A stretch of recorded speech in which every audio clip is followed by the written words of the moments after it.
we've got you covered. It also does 4K 60p video.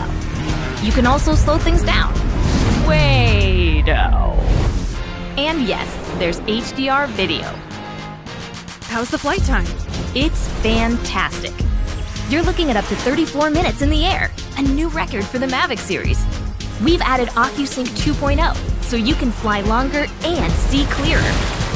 What if I'm not a great pilot? That's where Focus Track comes in, so you can fly like a pro.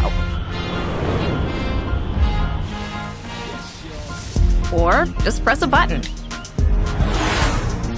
Here's the best part: automatic obstacle avoidance. Okay, but what do I do with all these shots? Here's an idea.